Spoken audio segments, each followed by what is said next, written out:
So the old saying is the shoemaker's kids have the worst shoes. Is that true? Yeah. Not really. No. Come on. This car's mint. Yeah, it is. It's in good condition. What year were you born in? I was 97. And this is what year? 98. Wow. So you're 1 year old when this car was manufactured. Yeah. And what's the type of car? It's an Aurora. It's Correct. old. In the video you said Aurora. I know. Yeah, Aurora. I may or may not have been paid to say that. Yeah. Oh, really? I don't know. Wow, that must have been Drew then. Nice, goof. Anyway, so you've learned a little bit about taking out a motor. Yep. And you're excited about it. I am. Take us through it here. So what are we doing? Why did we pull this? So if you look over here and way down on the bottom, there was some seepage and leaking across the back here. So right at the oil pan gasket, there's actually an oil plate that you can sort of see right in between my two fingers there. Okay. And it was leaking on the top and the bottom. So what we're going to be doing is pulling this pan down and resealing, as well as you can see the leaks up here on the valve cover. Right. We're going to be resealing that as well. So those are coming off. And what else are we doing with this oil pan? We're replacing it. Right, and why are we replacing it? Well, we want to make sure that we got a nice new fit on there. Over time, things warp, things rust, things corrode. Well, it's aluminum, so they're prone to have issues with leakage. So I was saying yesterday, you're smiling pretty big. And it's like nobody's told you that this thing's got to go back together and actually run when you're done. Yeah. So take us through how you being an apprentice, being your first time, have organized things.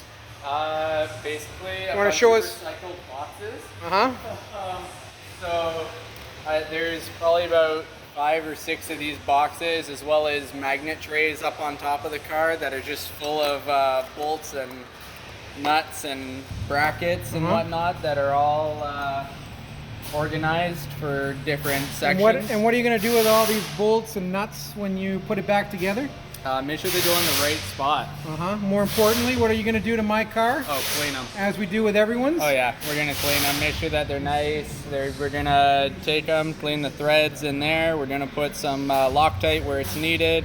We're going to torque them down appropriately. And you were mentioning that you took some pictures of some stuff? Yeah. What did we do there? So basically, I wanted to make sure I knew where all the wiring went, which was the big one that's hard to memorize. So I have at least 7 or 8 photos of this engine at different angles, just showing where all the plugs are going to and which way all the wires are weaving in and out. You were good as a kid playing Lego though, right? For the most part, yeah. I always like to have them nice and organized when I would build stuff, yeah. Because have you touched this engine today? I have not, no. No, so you took the heart apart yesterday, dropped it down. What is this unit over here? So that is our transmission, which is sitting on our subframe, or as we like to call it, our cradle. Yes. So basically our engine just sits right in there. There's 4 bolts that hold it on. And then basically once it's all together, this lovely open space up here is just going to come down graciously from the heavens and sit right in. And you would say that it was tight, right? Very tight. I think we had maybe a total of an inch on either side, maybe less than, like a total of an inch between both sides is what I mean. Which explains why there's so much labor involved to get this down and why we're looking to change all of the gaskets that could potentially do, because when you look at the front of the car and you look at the size of this engine, how does that even fit in there? It's like right to the hood of the car and right to the bottom skirt. Oh yeah. So when we dropped the whole cradle down, the engine actually sticks out to about here, which is just past where this block is. And basically on the frame right here, I had maybe about a pinky's width between that and this dowel or this stud right here. Wow. Yeah, there was maybe about a pinky's width away. So, be honest, had you ever heard of an Oldsmobile Aurora before? No, honestly, this is the first Oldsmobile I've actually worked on.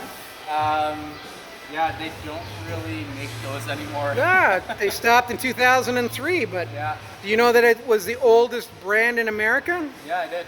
Yeah. Yeah, and they were a cool brand, and they were my favorite brand.